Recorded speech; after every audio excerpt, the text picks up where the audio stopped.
کہ جن بابوں کے عملوں کے خلاف ہے نا، وہ یہی اعمال ہے کہ دنیا سے بے رغبتی اور اپنے رب کی طرف زیادہ جھکاؤ۔ ناظرین محترم، جب ان لوگوں نے یہ دیکھا کہ حضرت ابو ذر غفاری رضی اللہ تعالیٰ عنہ ایک جلیل القدر صحابی ہیں، سابقون الاولون میں ہے، تو ان کو یہ موقع نظر آیا، انہوں نے اس واقعے کو ہوا دی۔ یہاں تک طبقات ابن سعد کے اندر لکھا ہوا ہے کہ انہوں نے ہوا دی اور آ کے حضرت ابو ذر غفاری رضی اللہ تعالیٰ عنہ سے یہ کہنے لگے کہ حضرت عثمان غنی رضی اللہ تعالیٰ عنہ نے آپ کے ساتھ یہ بڑا ظالمانہ سلوک کیا ہے کہ آپ جیسے ایک نگینے کو، آپ جیسے ایک مرد کو انہوں نے شام میں رہنے نہ دیا۔ دوستان محترم، پھر مدینے بلا لیا، پھر وہاں سے بھی باہر نکال دیا۔ تو اگر آپ امیر المؤمنین کے خلاف آواز اٹھائیں نا تو ہم آپ کے دستوں بازو بن جائیں گے، ان کی خلافت کو ختم کرنے کی ہر طرح سے معاونت کریں گے۔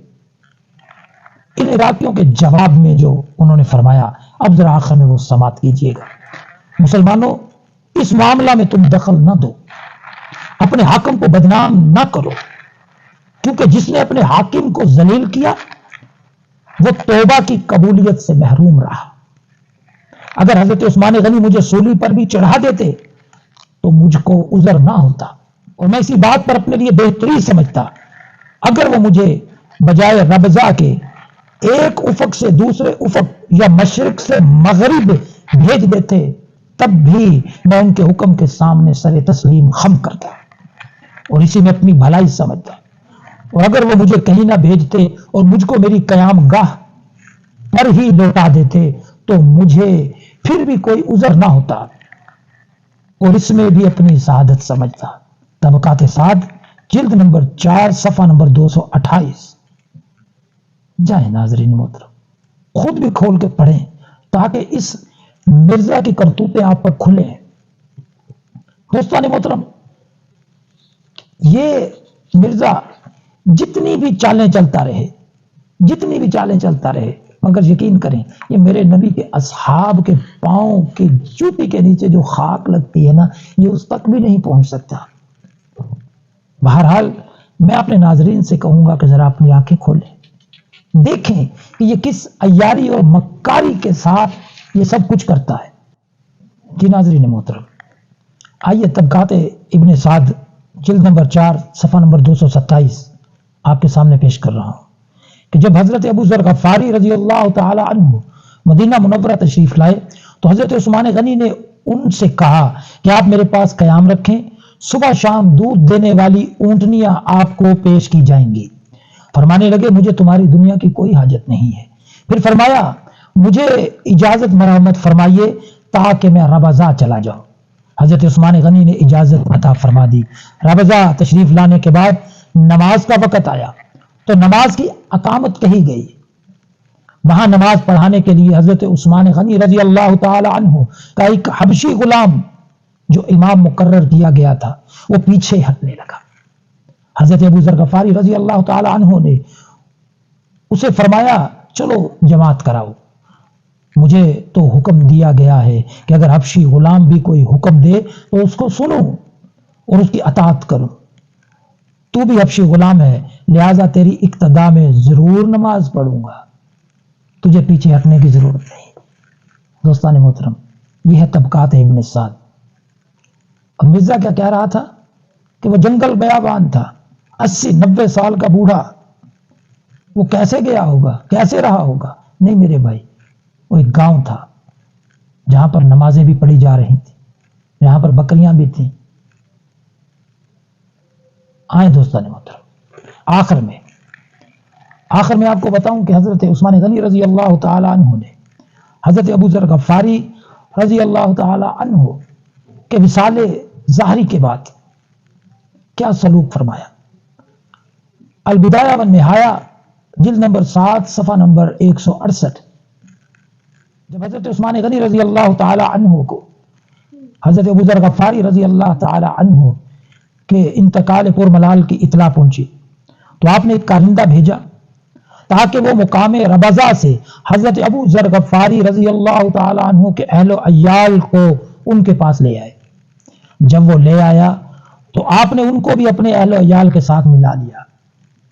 یہ ہے البدایہ والنہایہ دوستان محترم۔ اب آخر میں ذرا سوچئے یار، یہ مرزا کس کے راستے پہ چل رہا ہے؟ اس نے حضرت عثمان غنی رضی اللہ تعالیٰ عنہ پر اعتراض کرنے کی کوشش کی، معاذ اللہ، دنیا دار کہا، معاذ اللہ، ظالم کہا، معاذ اللہ، کیا کیا اس نے کہا، لیکن اس نے ان کا حیا نہیں کیا کہ جن سے اللہ کے ملائکہ بھی حیا کرتے ہیں۔ حضرت عثمان غنی رضی اللہ تعالیٰ عنہ کی شان اتنی بلند ہے کہ مرزا جیسا بے غیرت کیا سمجھے گا۔ بس میں یہی پیغام دوں گا کہ شادی حیدر کی ہو، خرچ عثمان کا، شادی حیدر کی ہو، خرچ عثمان کا، اور دیکھ علی سے پیار ابن عفان کا، جس سے رب کے فرشتے ہو کرتے حیا، بے حیا کر حیا ایسے انسان